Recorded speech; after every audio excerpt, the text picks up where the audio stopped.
Welcome to Dedicated. I'm your host, Doug Brunt. Today we're talking with Keith O'Brien. Keith is a journalist and New York Times best-selling author. He's written for New York Times Magazine, Washington Post, Politico, and has written 4 works of nonfiction. His latest is the biography Charlie Hustle, The Rise and Fall of Pete Rose and the Last Glory Days of Baseball. The filmmaker Ken Burns says of Keith's book, a dazzling, soaring accomplishment. I read and loved the book. And for the audience, even if you're not following sports, you don't even know who Pete Rose is, you will love this story. Just to give a couple reference points for readers, it has elements of Cinderella Man, the movie with Russell Crowe. It has elements of The Natural, the book and then film with Robert Redford. It has elements of the Andre Agassi biography, Open, which is a great biography, but this is better. It's just a terrific, terrific book. And, of course, Keith, it's incredibly timely to have you here, given the breaking news on Ohtani. You have just spent the last couple of years steeped in illegal baseball gambling by players, and that is the national story of the day as well. So we'll get into that, but, of course, first we'll get into a cocktail. Sounds great. Your choice for the day is the old-fashioned, which I'll get started on, and it's a little process making these, so we'll be able to talk as I make. Thank you, Doug. Thank you. And thank you for that introduction. I have to say, obviously the book is a work of nonfiction, but I never thought about it actually in the way you just described it, using those cinematic references. And, I think you just sort of nailed it as I was listening to you give that introduction. And because you're right, there is elements of Cinderella Man, and there are elements of The Natural. And, that the fact that you would even mention in the same sentence Andre Agassi's memoir, Open, which, you probably know, and many people probably know, was written in conjunction with J.R. Moringer, one of our great writers. And that memoir is considered to be one of the great sports memoirs of all time, because Andre Agassi was open and was revealing of the darkness. And it's just an honor to even be mentioned in the same sentence as that. He did reveal a lot in that, and I was pleased to see that Agassi did credit the real writer. It's sort of billed as an autobiography, but of course it wasn't totally an autobiography. He did have some help there. Yeah. But it was terrifically done. I wish, this is sort of off topic for us really, but he didn't talk about performance-enhancing drugs in that quite as much as I was hoping to see, because I think there's a little more there. But he did talk about the hair. But I don't say that lightly. Yours is better. Your book I just thought was so good.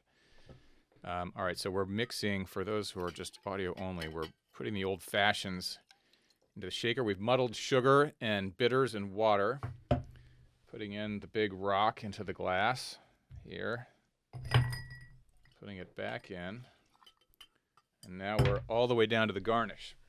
The old-fashioned felt appropriate, Doug, just because, my story really unfolds in the 1960s and a little bit into the 1980s. And, you can imagine, the power brokers of the day in the early 1970s when Pete was scratching and clawing his way to the mountaintop, having an old-fashioned up in the owner's suite.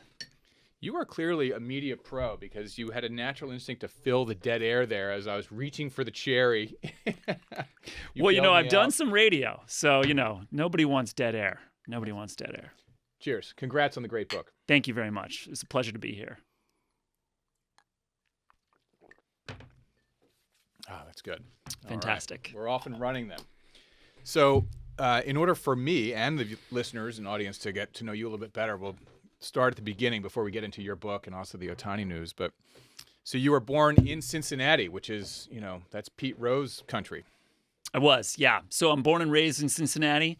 I was born on the west side of Cincinnati, which is the same part of town where Pete was born and raised, but spent most of my life on the east side, which does matter in Cincinnati. It is really a city divided by Vine Street. And so, I spent my whole childhood there. I'm too young to remember the Big Red Machine years, which were the glory years of the Cincinnati Reds and of Pete Rose's career, 1975, 76. But I'm in the wheelhouse of my boyhood love for baseball in 1984 when he gets traded back. I remember exactly where I was standing on the night that Pete Rose set the all-time hit record in September 1985. And I also remember everything about 1989 when it all fell apart for Pete. And so, I sort of traveled that road with him and so, going back and revisiting this story was, probably, my most personal book, even though, I wrote this book, Charlie Hustle, in the same way I've written all my books. This is narrative nonfiction. This is a reported narrative. I am not in this story at all. But, I know the streets where he grew up. I went to school with kids like Pete Rose, and I know what his story felt like when you were living there. And that comes through on the page. It's told in that way, like there's a force to your writing and an intimacy to the writing. And as I mentioned up front, you don't have to be a sports fan or know anything about Pete Rose to find something important and really fun and interesting and fascinating in this book. However, in addition to all that, I have some things in common with you. I grew up in Philly. So in 1980, I was a 9-year-old avid sports fan watching Pete Rose and my guys win the World Series. Again, I remember where I was when it happened. So it was Mike Schmidt and Gary Maddox and Bake McBride and Steve Carlton and Pete Rose winning the World Series. So the major plot points of this book I knew. But you've done it it's such a rich book, so well researched, and there's so much in there that I was uncovering new fact that was just eye-popping for me, even knowing a bit about the story already going in. So, but let's get to that later. So you from Cincinnati, you go to Northwestern undergrad. So you hop over to Illinois. Yep. And were you studying to be a journalist as an undergrad or a writer? I didn't know what I wanted to do when I got there, and so I was a history major. And, after my freshman year, I did have an inclination that I wanted to be a journalist. And I actually explored the possibility of changing my major to journalism and switching to Medill, the School of Journalism at Northwestern, which was possible, except I was going to have to repeat my freshman year. And, at the end of the day, that was a little steep of a cost for me, so I decided to stick with the history major, and so that's what I graduated with 4 years later. I always wonder what they teach in journalism school that's any better than learning on the job. It just seems like one of those jobs you just need to be scrappy and hungry, but I'm sure they teach something valuable. But it would have been a help to me early in my career, to graduate with a journalism degree like Northwestern's. It certainly would have been a help in the early years. But, it's sort of a point of pride now, that, I never took a journalism class. I learned on the job, after college at the tiniest, littlest newspapers, in the tiniest, littlest towns. And, made my mistakes there, learned some lessons, and sort of grew from that. And there's real value in that. Yeah, that reminds me, just what you said right there reminds me, there's this book on writing by Stephen King, which you may have read at some point, but he talks about I think he was a journalist and working at a small town newspaper just like that, putting in his copy, and the editor was like, great, but delete 90% of the adjectives or the adverbs or something like that. It sort of taught him to tighten up his writing in a great way. I mean, you just learn how to write, I think, when you're writing on deadline and you're doing it on a daily basis. There's no replacement for pressure on deadline. This whole notion of writer's block, which I think is often debated even by writers.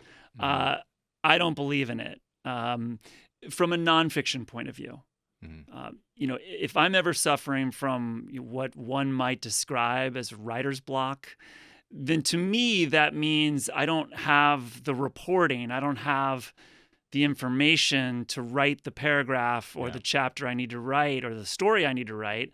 it's time to pick up the phone and do some more reporting. Yeah, that's an interesting distinction for nonfiction. I mean, the plot is there in nonfiction. It's just your ability to express it and get it on the page. But the plot's sort of done for you in nonfiction. Although in this one, I'll get to that later with Charlie Hustle, because I think as you got into your research, who knows what you're going to find. Your whole plot could be upended depending on what you uncovered in some of your research. But before I get into that, though, so you have covered a range of things. You've done a lot of sports. You've been nominated for Penn ESPN awards and things like that. So you've done a lot of sports reporting, but you've also done a range of things. Some of your other books are Women in Aviation, one on the environment. So you've done, much broad, and even, I guess, some political reporting as well. Yeah. I mean, as a newspaper reporter, I never wanted to have a particular beat. I always wanted to be a general assignment reporter. I wanted to be able, to write about, an arson one day and a marine biologist saving a pod of dolphins a different day. That's why I became a journalist. To go and explore different places and meet different people. And so since I've been writing books, that's what I've been trying to do. And if, there doesn't maybe seem to be on the face of them a through line, but to me there is, because what I'm most interested in are human stories. And whether it was, Fly Girls writing about women in aviation, or Paradise Falls writing about, one of our epic environmental crises, or Charlie Hustle, at the end of the day, those stories are all about people who were facing a problem or a crisis and what they did to overcome it, or perhaps in the case of Pete Rose, not overcome it. Right. God, I'm all right. I keep wanting to dive ahead into Charlie Hustle because there's so much I want to ask you about, but let's spend a minute on your process first. And this will, of course, touch on the book too, but you clearly did so much. I think for all your books, you do a lot of primary research. For Charlie Hustle in particular, hours and hours of interviews. It's a contemporary book. Pete Rose is 82. He's still alive. Many of the people who played key roles in this saga through the 60s, 70s, 80s are still alive and able to talk and want to talk. Some want to talk a lot. So how did you set the ground rules for these interviews in terms of, on the record, on background, things like that a journalist would know? How did you try and set it up and get the most out of these interviews? So, probably like a lot of old school reporters, and that's what I would consider myself to be, we're on the record. And as soon as we're talking and we've agreed to talk and we're having, a dialogue about whatever we're talking about, it's on the record. And if someone wants to go off the record, then, we can have that conversation about. Did that happen in this case? Or did anyone say, I'll give you this on background, but, I don't really want to be the one who's in print in your book? It absolutely happened in this case. Yeah. There were times where people asked for me to shut off the recording so we could talk about something for a minute and then go back on and turn back on the recording. There were times where people were willing to say something but did not want to have their name attached to it. That said, the lion's share of the reporting in this book, and by that I mean 99.5% of it, is from on-the-record interviews or documents, federal court records. If anyone picks up the book and looks at the footnotes, you're not going to find, unnamed source said. Right. I'm which unfortunately is like half of cable news prime time right now. Like everything's an unnamed source, but that is another story. Yeah, I mean, that was my process for the reporting. And, I was fortunate to get a lot of folks to be willing to speak on the record, including, for a time anyway, Pete Rose himself. Yeah. I'll ask you about that later. So your acknowledgments page, I read thoroughly. I was expecting, like, is Mike Schmidt in there? I was looking through the whole thing on the acknowledgments of who spoke to you, and it's an incredibly long list of names we all know. If you know anything about sports, you know the names in this acknowledgement section of people who spoke to you on the record and gave you the inside scoop. Just as a quick technical sort of process question for the audience to know, you then have hours and hours and hours of recorded tape. How do you then print that into transcripts? How did you organize your research as you then sat down to write the book? So any interview with an important source, and by that I mean a main character, someone who's a main driver of the narrative, is absolutely going to be transcribed in its entirety, and so that I can do, so I can play around with it, organize it, do search for terms easily. So many of the interviews were transcribed, and others you just sort of know where the key points are. As an interviewer that you walk out of the studio after interviewing someone, and there are 3 moments that are just, ringing in your ears about something that someone said. And that's true for, the work I do too. And so you get in your car and drive away, and you go home and you upload the interview, and you know exactly, where the moments are that are especially relevant to your story. But yeah, all of those, interviews just get uploaded into the cloud. Many of those end up on my desktop. And by the way, you do not want to see the desktop of my computer while I'm writing, nor do you want to see my actual office. It's a horror show. Yeah. Because, it's just all piling around. Or there's software to sort of organize source material and things like that, or you can go old school with index cards. Or how do you do it?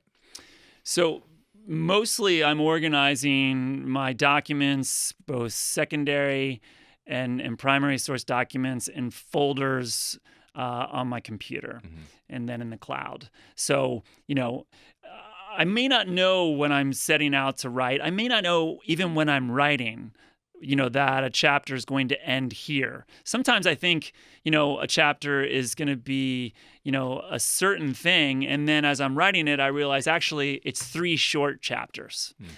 So, I never have like a folder that says chapter 33, because I don't really know what chapter 33 is going to be. It might just say Rose gambling 70s. Yeah. I'm going to skip ahead to that brings into a question. I had a few questions down the line here, but how did you sell the book? Because I'm assuming you had somewhat of a chapter outline. And typically when you sell a nonfiction book, you don't sell the book. You sell this proposal, which is a fairly standard looking document, might have a sample chapter, but it generally has a fairly detailed chapter outline. But in your case, so much of it was yet to be discovered that it would be hard to have a really detailed chapter outline of, like, here's what happens in the last chapter. It's like you need to go spend 2 years finding out what happened. So what did your proposal look like in that sense? Because you had so much uncovering to do. Well, you're right. So almost every nonfiction writer is selling their books on proposal. And I've, written a number of them myself. I've also, seen a number of my colleagues' proposals, and they can vary in size. Some can be 12 pages long. Some can be 100 pages long. Mine are typically around 60 to 80 pages long. I've never included in any of my proposals a chapter by chapter outline for all the reasons you just said. I don't really know what the chapters are going to be. Often I've only done a handful of months of reporting on the idea, enough to know that there's something here. I know I can do it, and I know it's worth the length of a book. So what I typically have is a chapter sample, an overview. And within that overview, I do break it down into sections or parts. Part 1 will be about this, and part 2 will be about that, and part 3 will be about this. And it is important to have enough real research and reporting that your proposal can pop a little bit. You have to have details, especially now. It's harder than ever to sell a book today. Yeah. Yeah. And in your proposal, was there, I have access to so-and-so, or, this person has agreed to talk with me, or Pete has agreed to talk with me. Was that part of the proposal or not yet? When I began my research and when I first verbally started to talk about this project with, my editor and my publisher and my agent, I didn't have access to Pete Rose at that time. Mm-hmm. By the time I finished my proposal 3 or 4 months later, I did have access to Pete Rose. Did you have a connection to get in touch with him, or you just cold called into Pete Rose, showed up at one of the signings maybe and said, "Hey, would you sign this and also talk to me for my book"? No, that's not how it went down. Although that would have been fun. What ultimately favored me in getting access to Pete Rose was the background we talked about Cincinnati. at the top. Yeah. Again, I was, spent the first couple of years of my life in an apartment on Warsaw Avenue in Cincinnati, about 2 miles from Braddock Street in Cincinnati, where Pete Rose lived his entire childhood. And when I first began my reporting, I didn't try to interview Nolan Ryan, or I didn't try to interview Tony Perez, or I didn't try to interview Pete Rose or the guys in his inner circle who placed his bets on baseball in the 1980s. That felt like the wrong way to go. I just started talking to people in Cincinnati. Mm-hmm. People that have known Pete Rose his whole life, people who had known him since he was a kid, or since he was a rookie, or since before he was a World Series champion. Mm-hmm. And it was through those interviews that I received an introduction to meet Pete Rose. Yeah, that seems like the great way to go. Like you are brought to his attention, and then he kind of seeks you out. But when he first started talking to you, I mean, you have been in the business for a while. Did you get the sense that he felt he could charm you?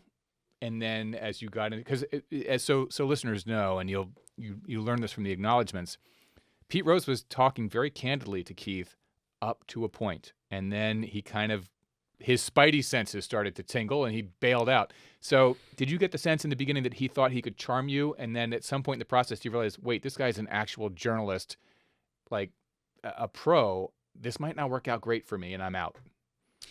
Well, I mean, about that, I guess I'll say 2 things. The first is, I mean, Pete Rose, it might surprise people to know, is actually charming. Mm-hmm. He doesn't have to try to charm people. He just does. And I saw that again and again and again. He has a thing that many of our most famous politicians or actors or pop stars have. He's just got this charisma that is honestly palpable, especially when you're sitting like you and I are right now. So I wouldn't say he tried to charm me. He just, frankly, is charming. Is sort of charming when he's in the mood to be. And so he wasn't trying to charm me.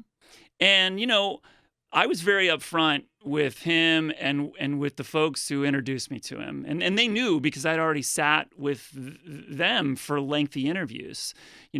My premise here was that, the time was running out for reckoning for Pete Rose. And for everyone else who had lived in this world with him. He's 82, as you said. So are many of his cohorts. Many guys in his inner circle are in their 70s. There's that old sports phrase. Doug is day to day with a shoulder injury. Well, I like to say we're all day to day. We don't know what's going to happen. But when you're 82. That is a real and present thing. No, and so funny you say that, because even his kids now are our age or older, and I just was informed my doctor, I need a new hip. I've got to get a hip replacement. So Pete Rose's kids, could be getting new joints at this point. Right. So, I mean, my premise was just it's a time for reckoning. Mhm. You know, I felt and still do feel that in his previous books, in particular, the ones that he has had commissioned to be written about him, and Pete Rose has had many books to be commissioned to be written about him by writers he hired, were very superficial Oh, that's in the absurd. story. Yours is the book. And so I wanted to get to that story because, Yeah. you know, like you said at the beginning, this is almost like a Greek tragedy, and it hadn't been captured before. And so, in order to tell that story, well, we're going to talk a lot about the good days and the glory days and the amazing moments, because there were amazing moments for Pete Rose. But we have to talk about the fall. We have to talk about the dark moments, and I did push Pete on those things. And I will say that he told me things and has revealed things that are in this book that have never appeared elsewhere before. Yeah. But we reached a point where it felt like Pete just couldn't go any further. And sometime after that is when he stopped calling me back. Yeah. Well, you're very right about the charisma point, because I watched him in his interviews, his performance on the field, which is really, it's not who he is, but it's an expression of who he is. It's like his performance in a play. He's out on the field and you just watch how he played the game, and you love him. And then you hear these stories of what went on behind, and that's what made it all the more shocking, because his charisma and his expression of himself on the field in front of everyone was so opposite, diametrically opposed to what was going on behind the scenes. It's just one of the most shocking stories. It's what makes it it gives it such a tension in the book, really, as you read it. And because I know what's coming next, and yet I'm still reading it like, oh my God, I'm tense reading this right now. One last question on process before we move on to specifically on the book, because you've written, not only have you written different types of books in terms of different topic areas, but you've written short form and book form. So how do you know when, whether use Charlie Hustle as an example or something else, how do you know when it's a book versus an article for New York Times Magazine? And with this one, like, did you think maybe I'll just do a piece on Pete Rose and his gambling, or it has to be a book? To me, a book-length narrative absolutely needs to have three things at a minimum. You need to have an interesting world. You need to have characters you can root for and root against, and then you need some kind of journey. You can't start at point A and end up at point A. You have to start at point A and end up at point Z. There has to be a journey. And so, to me, this had all those things.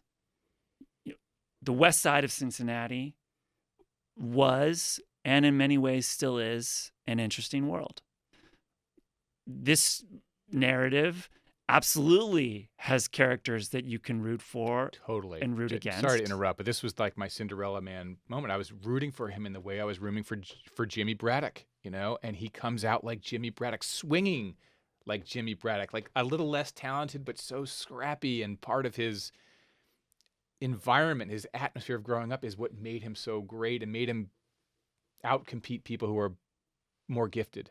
Yes. And what's even, I agree with all that. And what's even more interesting to me is you're rooting for Pete Rose. Mm-hmm.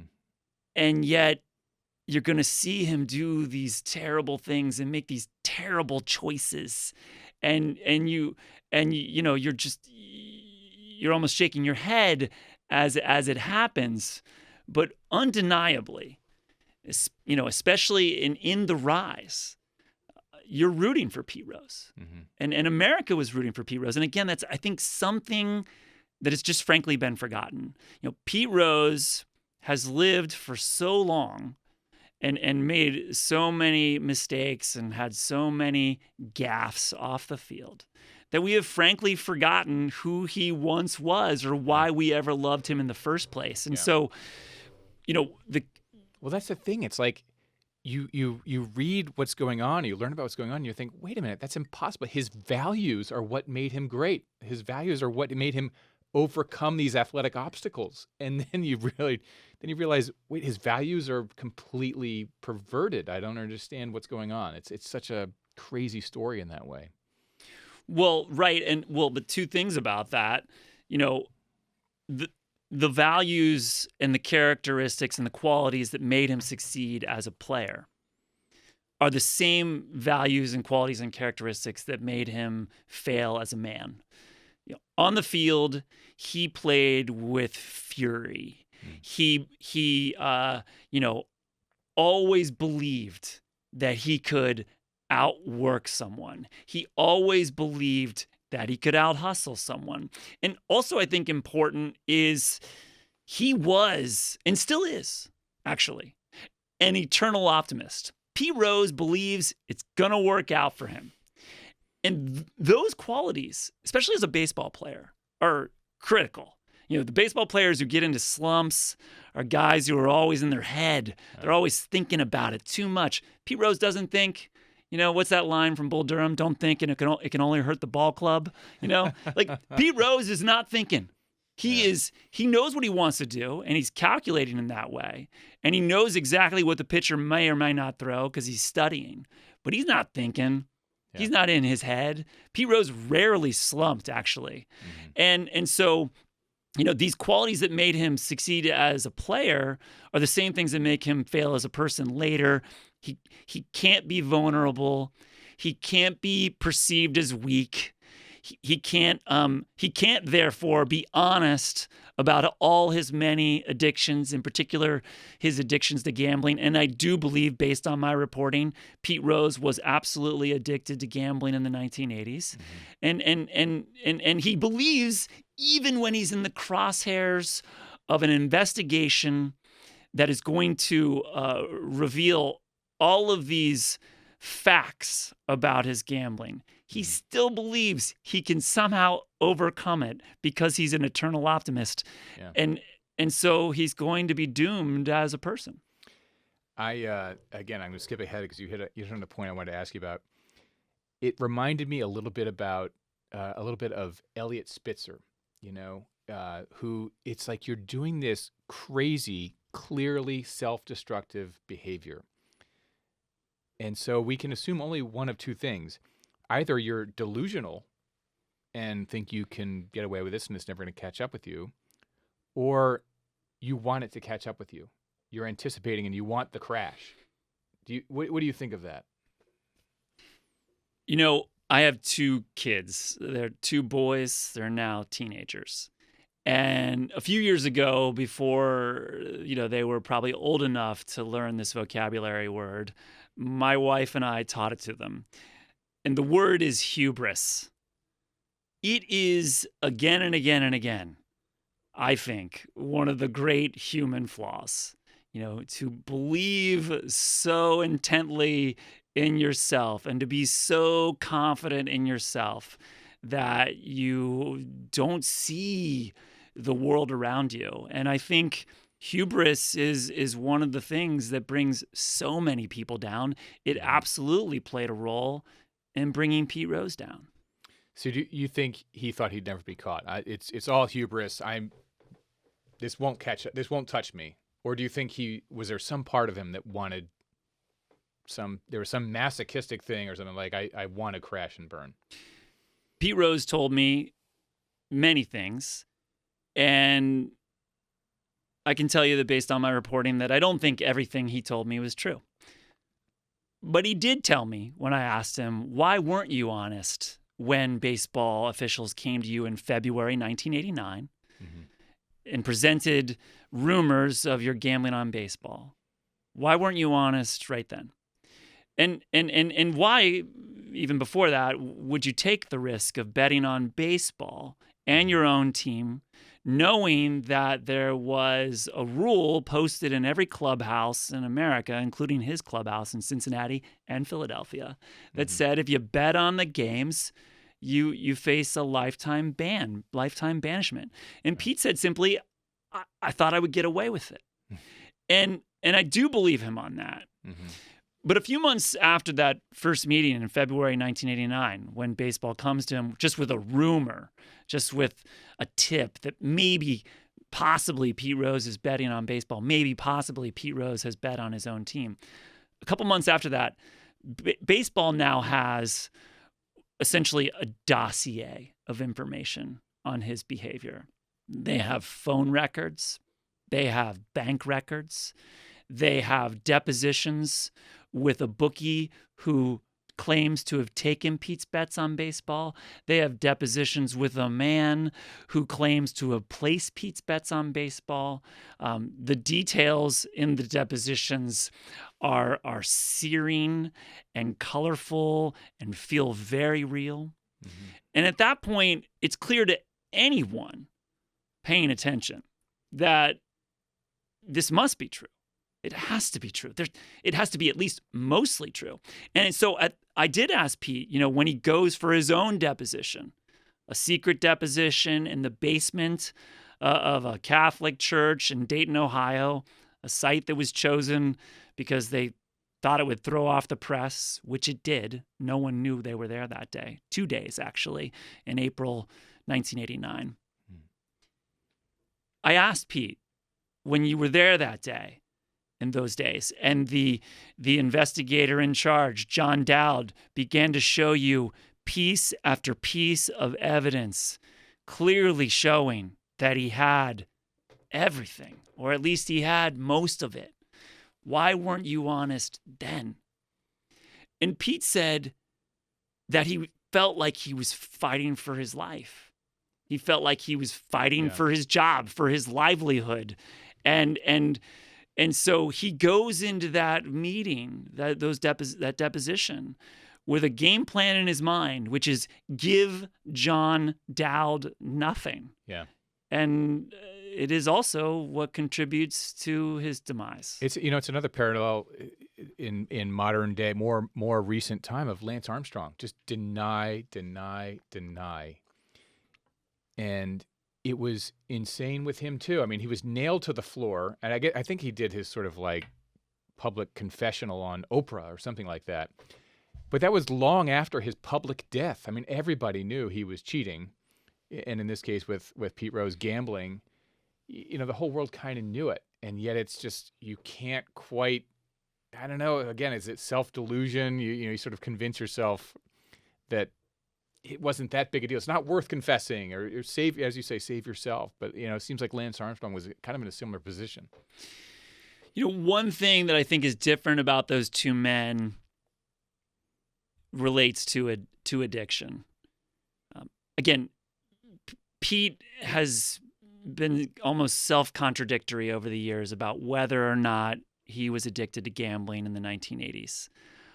Again, my reporting makes clear through interviews with people who were there, through interviews with people who placed his bets, through interviews with people who saw him lose tens of thousands of dollars in a matter of hours or days, that he was absolutely addicted. And what I'm about to say next is not part of the book, but I have done a lot of reporting around gambling and our landscape of gambling today in America, and specifically around gambling addiction. And again, in peer-reviewed scientific research, peer-reviewed scientific journals, two elements come up that are barriers for a gambling addict to be honest about what is happening in his or her life. The first is shame, and the second is indebtedness. I don't know for a fact what Pete was feeling in February, March, April, and into the summer of 1989, because again, he has trouble going to dark places, Pete Rose does. Mm-hmm. What I can tell you, again, based on my reporting, Pete Rose was absolutely in debt to bookies in the 1980s. He had been in debt to bookies for many years. It concerned a lot of people in his inner circle. And so those feelings, those themes of shame and indebtedness, I think, also played a role in what Pete could or could not say, what Pete could or could not admit in 1989. Yeah. Sorry, I'm enjoying this conversation so much. I'm just going to top up my my old fashioned with a little bit of. By the way, this is Mike Rowe is so kind to me to promote a couple of liquors. This is the Mike Rowe Knobel whiskey, which I'm going to top up my old fashioned. But another prior guest of this show, Douglas Murray, was on in season 1, and just before he came on, he had written this piece about not canceling Pablo Picasso, who they were unearthing some of his terrible behavior in his life, and so they were starting to cancel many of the Picasso exhibits around the world. And so Douglas Murray wrote this piece talking basically about let's separate the man from the art. And Giamatti, who was then the commissioner of baseball when this whole thing kind of first went down with Pete Rose in the 80s, alluded to a bit of this too, sort of referencing baseball as art. And he was saying, well, we'll leave it to the sports writers. They can decide what they're going to do about the Hall of Fame. And then, of course, they passed this rule of you have to be eligible and in good standing. So they took it away from the hands of the sports writers, and they didn't get to vote. They just said he's not even eligible to be on the ballot to vote. So, but Giamatti didn't seem to be heading down that path initially. Then he died of a heart attack. This is all in the book, of course. But I wanted to get your thoughts on that regarding, whether it's Hall of Fame or just anyone's sort of view of Pete Rose in the context of someone like Picasso and Douglas Murray's piece. Can you separate his feats on the field from his terrible antics off the field? What do you think about that sort of separation of man and player? Yeah, absolutely. Let me just add one thing about the Giamatti quote, and I'm so glad you pulled that out, that idea of life and art. It's been forgotten by most baseball fans, including, by the way, myself before this research began, that when Pete was banned from baseball in 1989, and he, by the way, signed a document agreeing to his banishment, he fully believed at that point that he would be on the ballot for the Hall of Fame in Cooperstown 2 years later in 1991, which would have been 5 years after his last at bat as a player. As I assume Giamatti did, who's in some ways the counter signature of the agreement, right? Yes, yeah. And that's why Giamatti makes that comment at Giamatti's press conference announcing the banishment in late August 1989. Giamatti gives a brief and poetic statement, and then he opens the floor to a room of hundreds of reporters for question and answer. The questions and answers go on for almost an hour, and this entire thing is carried on national live TV. Which all of this you can scarcely imagine today. You cannot imagine the commissioner of any major sports league holding a press conference live on national TV and then opening Q&A for nearly an hour. Just as an example, before the Super Bowl this year, Roger Goodell, the commissioner of the NFL, he held his annual State of the League speech, but the whole event was only open to invited reporters. This was open to the press. It was carried live on national TV. And in the question and answer, a reporter asked Giamatti, what are we to do with Pete Rose when he appears on the ballot in less than 2 years? And that's when Giamatti says that line. He says that he will do nothing to affect their vote. He will not remove Pete from the ballot. And he looked forward, he said, to seeing how reporters judged life and art. Mm-hmm. And you've read the book, so I'm not here to take sides on Pete Rose and the Hall of Fame. My book's not about the Hall of Fame, and I'm certainly not here to fight Pete's battles for him. But with all that said, I have, of course, thought a lot about Pete Rose and the Hall of Fame. I've thought a lot, too, about how we celebrate athletes in general in this country. And my prevailing thought is, I think we've just completely lost our perspective. Mm-hmm. We tend to put these athletes on pedestals and ascribe to them moral values that they may not deserve or may not have. And the fact is, we don't really know them that well.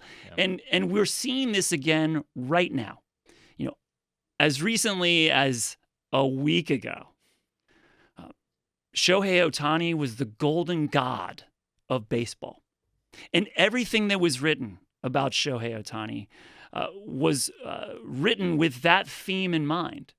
And here we are, a week later, and now we have a swirling story of allegations about illegal bookmakers or alleged legal bookmakers in Southern California and alleged payments of $4.5 million that are connected to Shohei Ohtani's interpreter.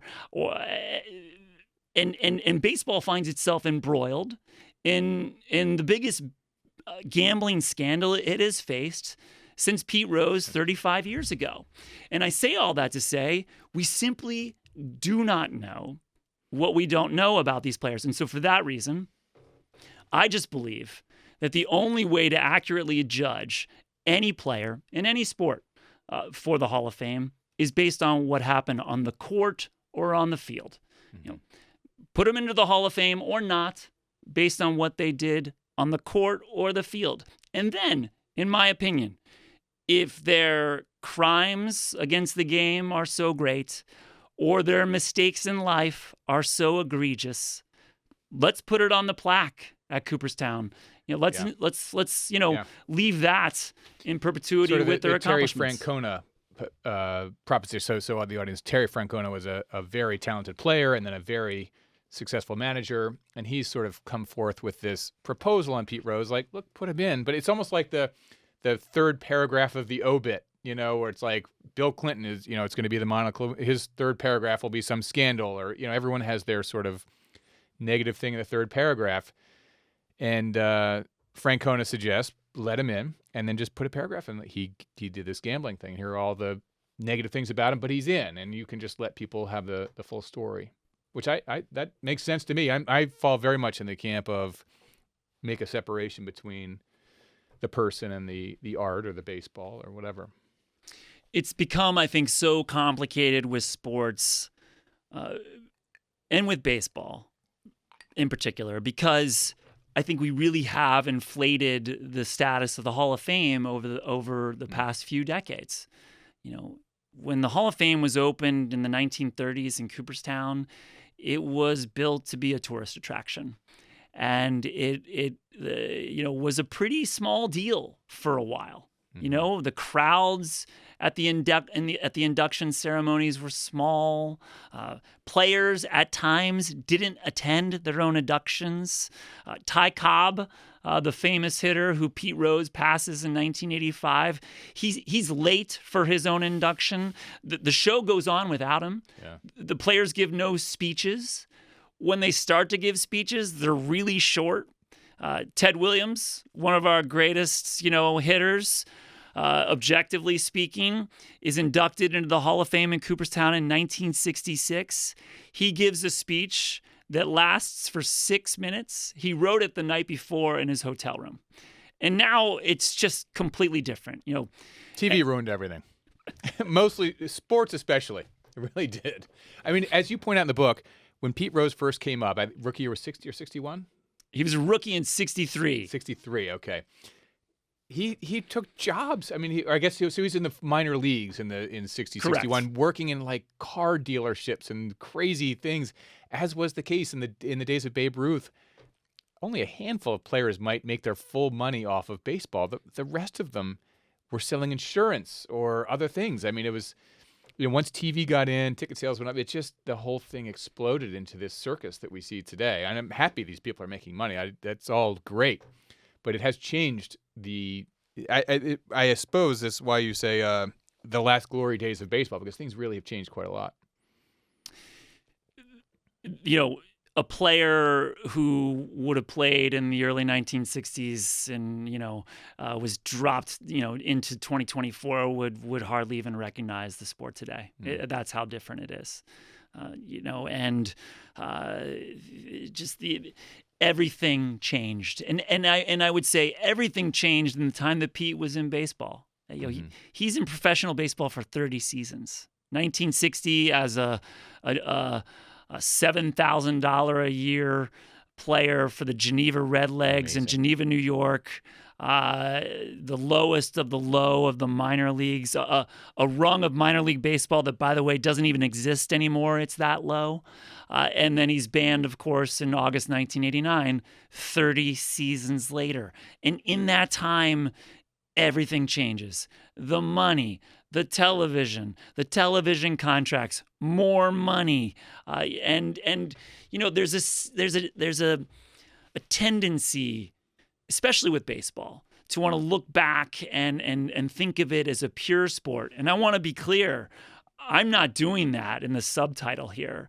Baseball was incredibly unpolished for the bulk of its existence.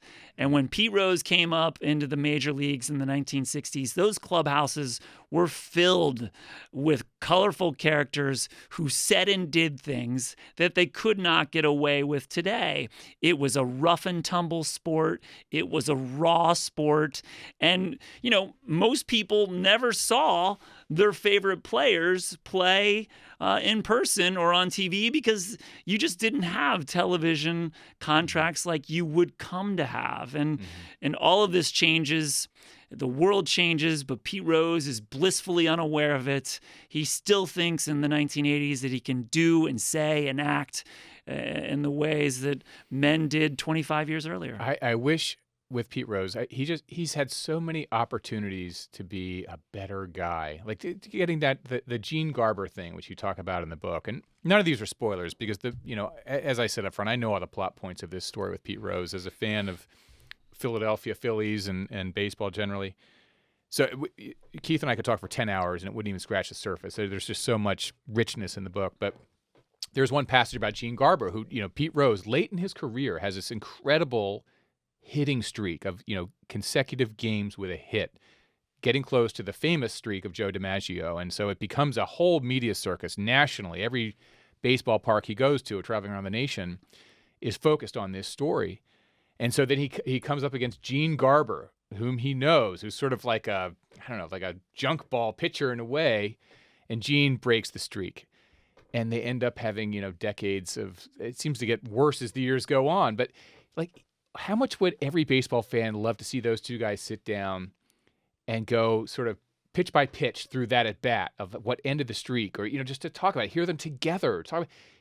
Instead of Pete Rose going over to say, hey, you know what, the only guy even in my neighborhood of the amount of pressure in that at bat was you. You pitched well, great game. He doesn't say that. And I'm not saying he should be a happy loser. That should not be the feeling. No one should be a happy loser. Kobe Bryant, Michael Jordan, Tom Brady, these are not happy guys when they lose. It's not that. He just makes excuses. And so over the years, Pete Rose goes over that at bat and makes excuses for what happened in it. I just found that so unlikable. And it was just yet another opportunity where he could have gone the route of you know what, Gene, let's go do a sit down and let's talk about that at bat. People would love to hear it. Gene Garber was one of my favorite interviews. Like you said, I was fortunate to get access to many people whose names will be recognizable to listeners. Gene Garber is not a name that most people know. Even many baseball fans have forgotten. I only know him because Garber. he was with the Phillies for a little while, but I remember that, and he was great. I interviewed Gene Garber over 2 nights in January 2022. He works on a farm these days, Gene Garber does, in Pennsylvania, which is exactly how Gene Garber was raised, decades ago. He was raised on a farm in Pennsylvania, and he's back there. And while he had a very good Major League Baseball career and a long one, he's, at the end of the day, got a farmer's mentality. And talking to Gene Garber on cold winter nights, about baseball and about a moment that not just framed Pete Rose's life and his career, but framed Gene Garber's life and his career, is something I'll never forget. And that was something that happened many times over the course of my reporting. people who passed through the orbit of Pete Rose in the 1960s, 70s, and 80s, were rightly or wrongly defined at times by a moment, a scene, an at-bat, a play, a decision, an interview, or a deposition. And to talk about those moments with the people who lived in it, and in a lot of ways still carry the weight of it, was really powerful.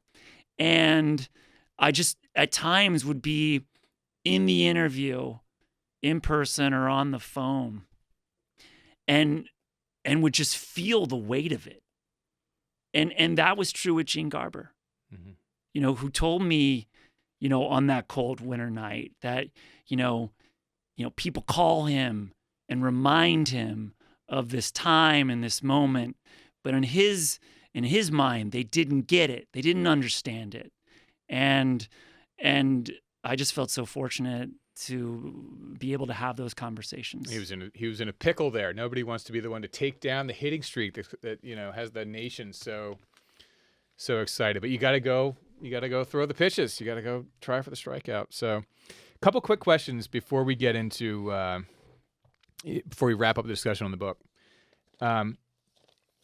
So some of this is a little more technical or sort of into the weeds, I would say. But so Pete Rose was married, had numerous affairs. I mean, this will be, prevalent throughout the book. He was a bit of a womanizer, but there was one significant affair between the first and second marriage in which he had an illegitimate child. What happened? I sort of lost track to what happened to that child. So in early 1976, just after the Big Red Machine has won its first World Series title, Pete begins to have a relationship with a young woman in her early 20s down in Tampa, Florida. Her name is Terry Rubio. And again, I feel fortunate I was able to interview her on multiple occasions. And they have a long relationship. And I should say that Pete didn't do much to try to hide it, frankly. Terry Rubio traveled with Pete on the road, on road trips. She told me that she booked those trips directly through the Reds traveling secretary in those Sometimes days. at the same hotel as Pete and his wife, just maybe on a different floor or a different hall of the same hotel. Just amazing. Yeah. And then, in the summer of 1977, the late summer of 1977, Terry realizes she's pregnant. And as she told me, she knew the child was Pete's because she knew who she had been with in recent months. Long story short, the child was born in 1978. And for a while, based on my interviews, both with Pete Rose and Terry Rubio, Pete did send money. But by the end of that year, the money stops. And did the child participate in your reporting or no? She did not. And I did not name her, although that woman is now in her late 40s. And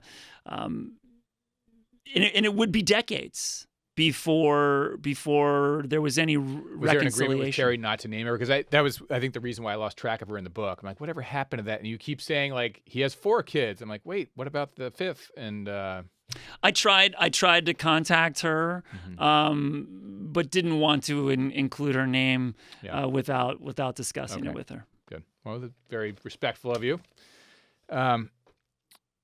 Pete Jr. Did he participate in your? I didn't see him in the acknowledgments. I don't think. Did he participate at all in your reporting? I met Petey at his mother's house, actually, on the west side of Cincinnati, and we did text back and forth for a while, but ultimately he did not grant me an interview. Is he still close with his dad? He's very close with his dad. Okay, so his dad may have said something there. Mike Schmidt, I also did not see in your acknowledgments. However, I know at Schmidt's own induction ceremony to the Hall of Fame, gives this sort of cringeworthy shout out saying Pete Rose ought to be here in the Hall of Fame, to which it was just sort of crickets around the room. And I love Schmitty. I mean, he, of all my Philly favorites back in 1980 when I was that boy, he was my number one. I mean, I love Steve Carlton, Larry, but I could name the whole starting lineup, really. Even right now, I could name it. Schmidt was my number one guy. I love Mike Schmidt to this day, although I've heard he's like a bit of a crotchety guy, so who knows. But I still love Schmitty. But I didn't see him in your acknowledgement. So I'm surprised, given that he's a supporter of Pete Rose, that he wouldn't have tried to get a positive spin on things.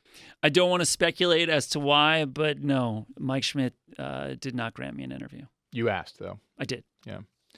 So I guess before we get into the lightning round, I would like to ask you a little bit more about Shohei Ohtani. So what are your thoughts on? So we're talking about this. Your book comes out Tuesday, which is the day this podcast will come out. We're talking Monday night. Ohtani is supposed to speak any second now. What are your thoughts on this whole thing, given you've lived it for the last couple of years?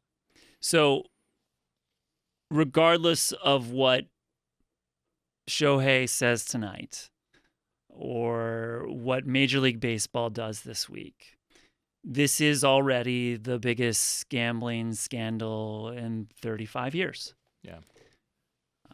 And which, by the way, your book predicts. The end of your book says this is going to happen. And literally on your publication week, as you glide into publication week, it happens. It's amazing. You're like Nostradamus. Well, I want to be clear. I didn't predict it, but it was predicted by Fay Vincent, the deputy commissioner of baseball under Bart Giamatti in 1989, who would then assume the post of commissioner when Bart Giamatti died. And I, again, was fortunate to interview Fay Vincent on many occasions. And Fay, like many men who pursued Pete Rose in 1989, have long been troubled about the legalization of gambling in America and about the partnerships that Major League Baseball and other leagues have made with the legal gambling platforms. And it was Fay who told me repeatedly that this is a problem and it will be a problem. What are the partnerships they've made? Is it like a branding thing, or is it something they can walk back? There is going to be no walking back of the partnerships, at least in the short term, because sports gambling is legal in 38 states and Washington, D.C. In many of those states, you can bet on your phones. Mm-hmm. And since the legalization of gambling in 2018, all the leagues have partnered directly with the legal gambling platforms. And to be fair to Major League Baseball for a moment, it would be economically reckless not to do so at this point. Last year in America, people legally wagered $120 billion on sports, a new record. So what, does Major League Baseball get some slice of the amount of bet going through? Or? They have made lucrative arrangements, absolutely, with the gambling platforms. Mm-hmm. I don't know the specifics of those deals, but they are incredibly lucrative. Okay. But forget about money for a second. It's about cultural relevance.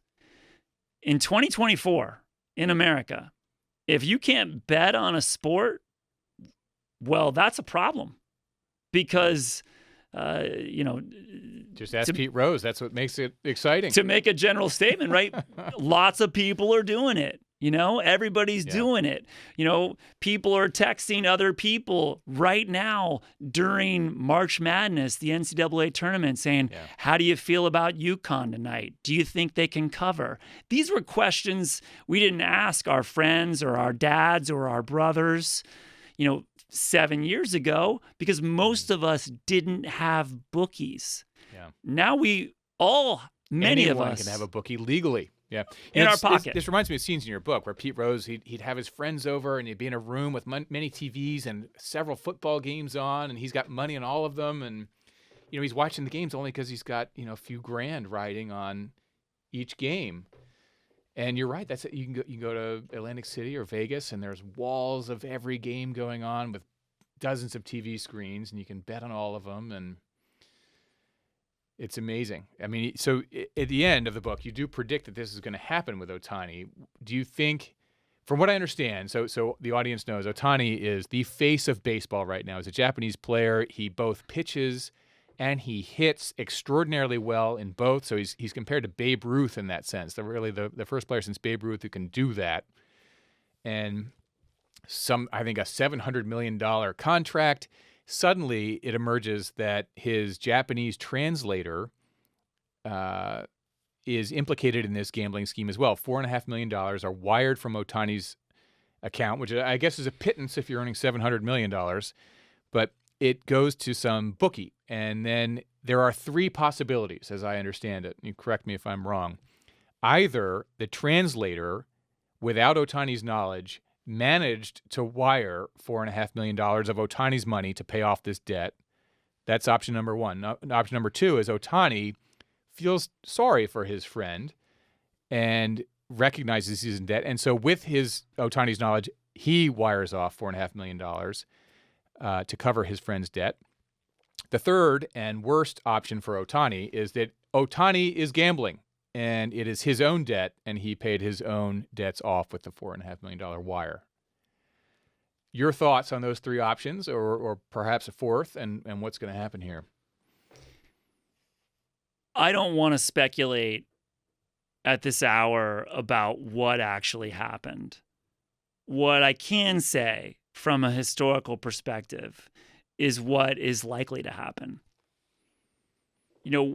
We all like to think that, Pete Rose made some bets and then he got in trouble for it right away, and it was all buttoned up in a matter of hours or days or weeks. That's not how it went down. The trouble that Pete Rose faced in 1989 for his gambling were for decisions that were made a few years earlier. Mm-hmm. And once it was known, in the way we now know about these allegations swirling around Shohei Ohtani's camp, once it was known, it took months for us to get to some kind of resolution. Sorry to interrupt. How do we know about the $4.5 million wire? How did that news emerge that this wire happened? Reporting from the Los Angeles Times and ESPN, who have been at the forefront of this So it's story. quite possible the FBI has been onto this for some time long prior to us learning about it in the media. What we know is that, again, these alleged debts involving Shohei Ohtani's interpreter go back at least a couple of years.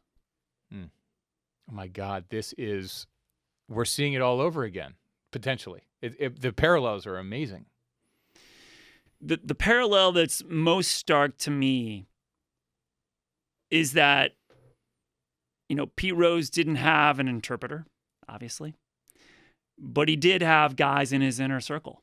Mm-hmm. And those guys were the ones who were placing his bets. Not Pete.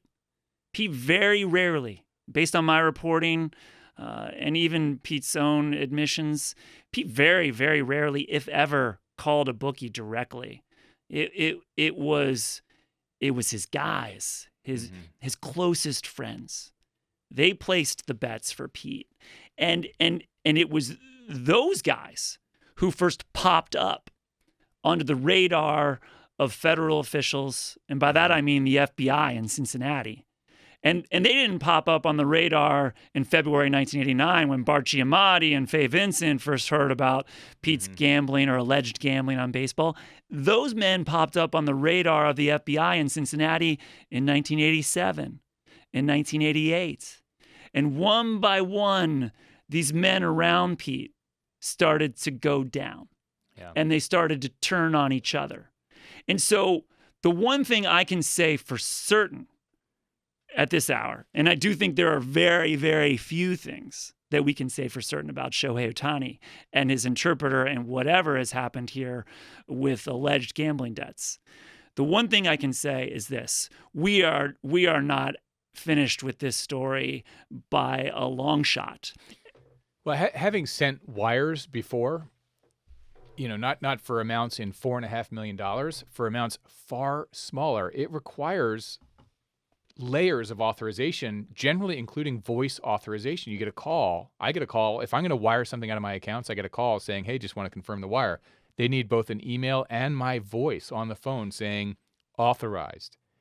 So there's no way somebody sent a $4.5 million wire without trying to call Shohei Ohtani or someone, unless he's completely signed over his entire life to someone, which I can't imagine is possible. Someone had to get it. You can't just send a wire that big without him knowing about it. You can't.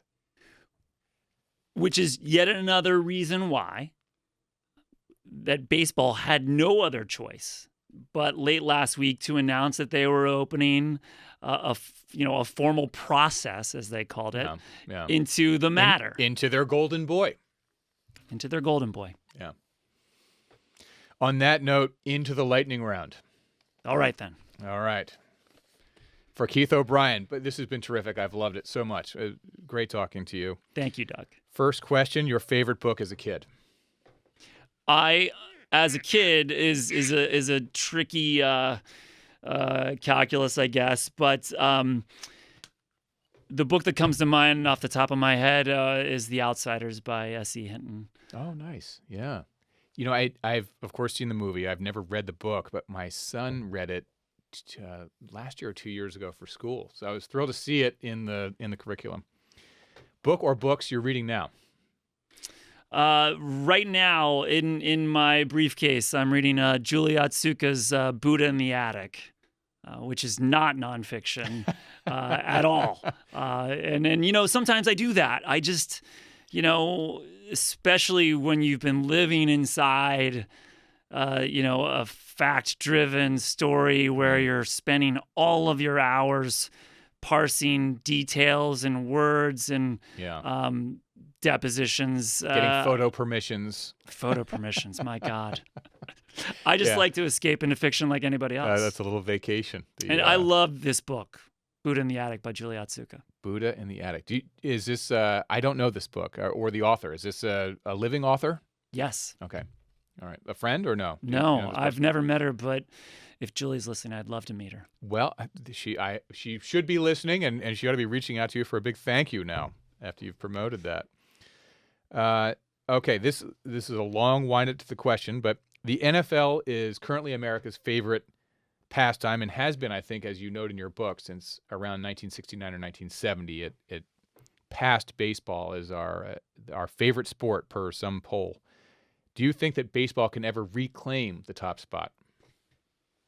One thing I've learned from journalism is never say never. A decade ago... I thought that was James Bond. Oh, no. That was Die. Never say die, which I've learned to say that too in journalism.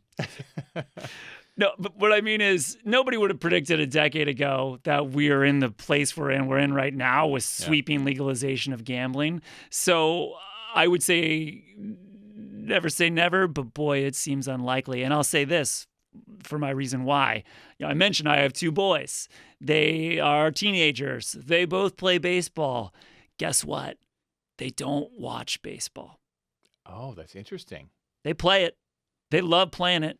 And if we go to a game, they enjoy that for a while. But they won't watch it on TV. No. Did they watch NBA or NFL? They're more inclined to watch NFL. They don't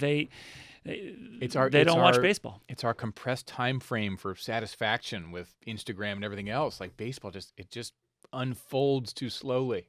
They'll watch the TikTok about the thing that happened in baseball last night. And they'll know the stats maybe. Pete Rose is a 303 hitter or whatever it is. But maybe. Oh, that's interesting. Okay. Yeah, I'm not bullish on MLB coming back to number one either. I just think the way our minds work, it's sort of passed by. Or maybe the way you were describing the rough and tumble game in the era of Ty Cobb, like that just sounded... I was picturing the soft bags, of the bases and things like that. It just seems more, I don't know. I don't know what it is about today's game. It doesn't resonate as much. Well, one thing that came out in the interviews about that from the guys who played the game back then was that they policed themselves. the umpires very, very rarely threw someone out of the game.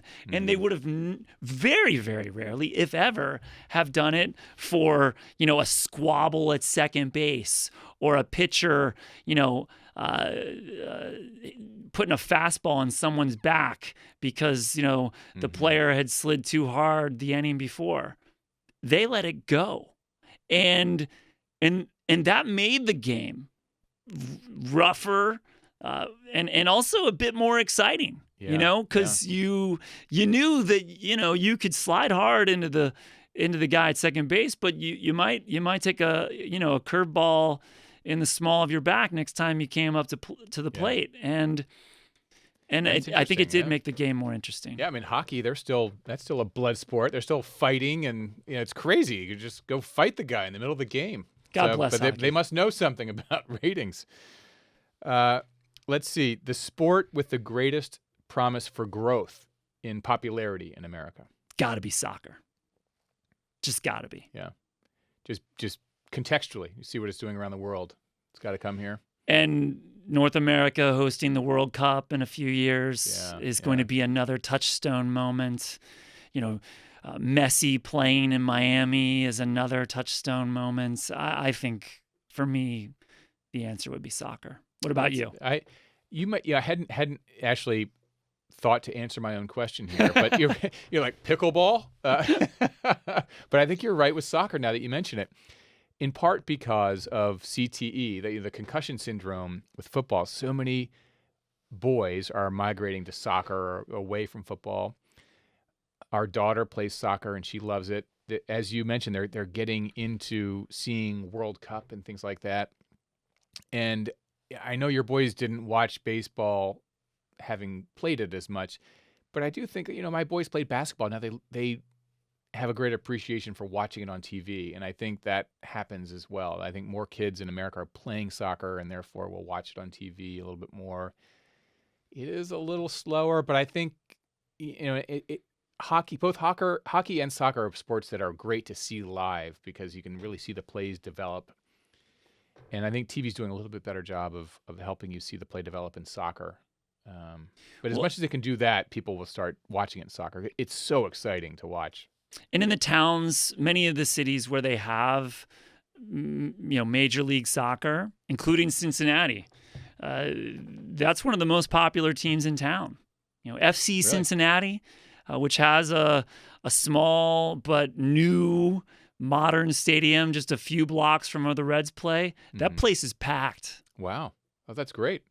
All right. Well, and I think New York is hosting something big pretty soon, right? Is it the World Cup or? It's going to be all across North America. The World Cup will be. All right.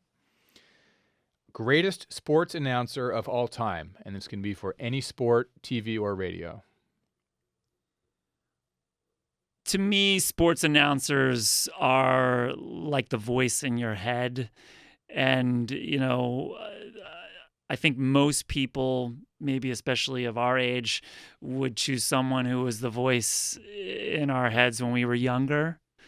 And I, remember, watching the semifinal U.S. versus the Soviet Union hockey game at the 1980 Olympics in Lake Placid. Yeah. It's another moment where I remember where I was.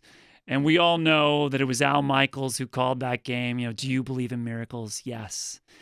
And if that was all Al Michaels ever did, we'd still remember it, but it's not. He did so much else. He called so many other games. And so for me, it would be Al Michaels, although when it comes to baseball, there's really no better voice than that of Bob Costas. Mm-hmm. Costas is great, yeah. And who also did a lot of Olympic coverage, I think, too. But we just watched Miracle with the kids. So good. And thank God they didn't try to recreate the Al Michaels "Do You Believe in Miracles." They just played the original thing. That's what we all connect with. I mean, that was a moment. That's maybe the greatest moment in sports ever, of any sport. And Al Michaels was there for the call. That is an incredibly underrated sports movie, in my opinion. I think Miracle is a great movie. Kurt Russell was amazing in that. He was Herb Brooks. He was Herb Brooks. Yeah. He was. Yeah. He's so good. Yeah. It's a highly underrated movie. Yeah. I love it. Yeah. Well, thank God my wife and I were like, let's show this to the kids. I think they'll enjoy it. And our kids loved it. So we were high-fiving over that. Credit to you. Parenting win. Thank you. All right. Greatest hitter in baseball of all time. It's so hard.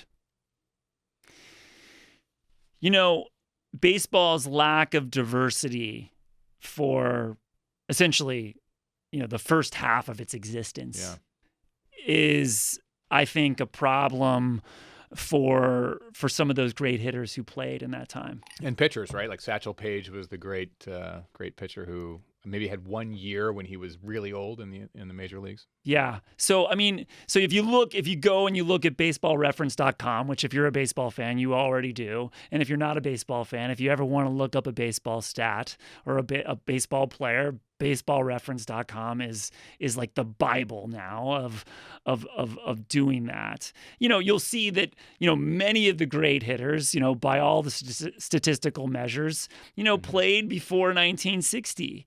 But for the bulk of that time, baseball was still segregated. Black players were not allowed to play, were not admitted, and even when they were, there were scant few. So, I want to say, someone like Ted Williams would be my answer there, but it feels a little shallow. I would say if all I needed was a single. All I needed was a single to win the game, just a little contact somewhere, I think I'd want Tony Gwynn at the plate. Tony Gwynn, yeah. That's funny. I mean, that's a player I remember watching and how great he was. Of course, in my lifetime, when Barry Bonds stepped up to the plate, you're like, holy cow. And of course, there's all the other stuff that comes with that and performance-enhancing drugs, but I think that was one of the few hitters in my lifetime of watching that actually scared pitchers. The amount of intentional walks that guy got was insane. They're just like, we're not going to throw to this guy. The odds are better he's going to hit a home run than get out. I can't believe you brought up Barry Bonds this late in our conversation, because that you can't do that. We would have to spend the next hour and a half debating Barry Bonds, and we don't have time to do that anymore. Yeah. Well, that is a whole other area. Speaking of the Lance Armstrong thing that they touched on with Bonds and McGuire and Sosa, and well, let's get to the next question, because we can include all this. The money question is, put yourself in the as a voting sports writer, would you vote Pete Rose into the Hall of Fame? I'm not a voting sports writer. I have no vote, and obviously this is a hypothetical built on a mountain of hypotheticals. But I'm going to follow the argument that I laid out earlier. I believe, again, players should be admitted or not admitted into the athletic halls of fame based on what they did on the field or on the court. We simply don't know what we don't know about these athletes. I imagine how many derelicts are in there already. And so for that reason, I would vote him in. But I would want the second half of the corollary to be true too. That let's put the egregious mistakes or crimes against the game on the plaque as well. I agree with you completely on that. And by the way, your book, to your credit, does not lead you down that path one way or the other. Your book, you would read this book, and I didn't know what you were going to answer that question, having read your book. To your credit, in your well, that's great, sort of like because I'm not like I said, I'm not here to take sides on Pete Rose. Yeah. I'm not here to argue for or against him. I wanted to look at his story through the prism of history, tell that story, let people come to their own conclusions, and add fodder to the great late night sports debate that is Pete Rose. No, you fully succeed with that in the book. So I appreciate you answering the question here, because you don't answer it in the book at all. I didn't know what you were going to say to that question. I agree with what you said there, unless something emerged like he used a corked bat or something. If you're cheating on the field, performance-enhancing drugs, per Barry Bonds, McGuire, Sosa, etc., A-Rod, or if he actually hit with a corked bat, and I know there's a little, you sort of glance on that in your book a little bit. If there's that sort of thing, well, that speaks directly to your performance on the field. And so if you were cheating on the field, then that's a different matter. But if you're gambling off the field or doing all, God knows what you might be doing off the field, I'm separating that. What about the corked bat thing? Did you find anything credible there?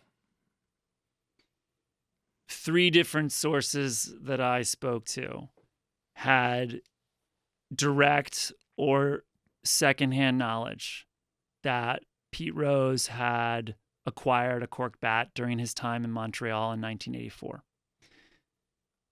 Whether or not that bat was used, I don't know. Even the man who claims to have made these bats for Pete Rose, who, by the way, I interviewed, couldn't say whether or not Pete Rose had ever used those bats in a game. But credible sources had knowledge of a cork bat in Montreal. So the audience knows the corked bat is, they basically, you have a wooden bat back then, no aluminum bats in Major League Baseball. So with a corked bat, they drill out the core, the middle of the bat, replace it with lighter cork, and they sort of cap the top of the bat where the cork was inserted. So you're swinging with a powerful kind of loaded bat. It's a little bit lighter, and I think it has a little more spring to it in a way. So you basically have a much more power in your swing is the idea there. And this has been a scandal. Has anyone ever been I confirmed to have used a cork bat in history and then been banned? I feel like there's been something. No one has faced banishment for using a cork bat. It's actually something that lots of players have done. And been lots caught? of players. Oh yeah. And been Oh caught. yeah. Okay. Oh yeah. And it's one of the oldest tricks in the book. And frankly. are they in the Hall of Fame? I don't know, to be honest with you off the top of my head, but I have on good source from people who know that players who have used performance-enhancing drugs are in the Hall of Fame, and while others we are keeping out. Yeah. I mean, that's the Lance Armstrong defense, is it was always a level playing field. I was doing it, but Lance may have been on the sort of the Cadillac program. Yeah. He was a wealthy guy who could get the best of everything, but his defense is everyone was doing it. Right. Yeah. All right. Well, last question for Keith O'Brien, author of Charlie Hustle, a terrific book. Whether you hate sports or love sports, it's amazing. One piece of advice for listeners. I'll give a piece of writing advice that I think is crucial. Learn to cut your own stuff. Be judicious with your own words. If someone asks, an editor asks for a 1,000-word story, turn in a 1,000-word story. Don't turn in an 1,800-word story, unless you already have the gravitas and the prizes and the skins on the wall to defend that.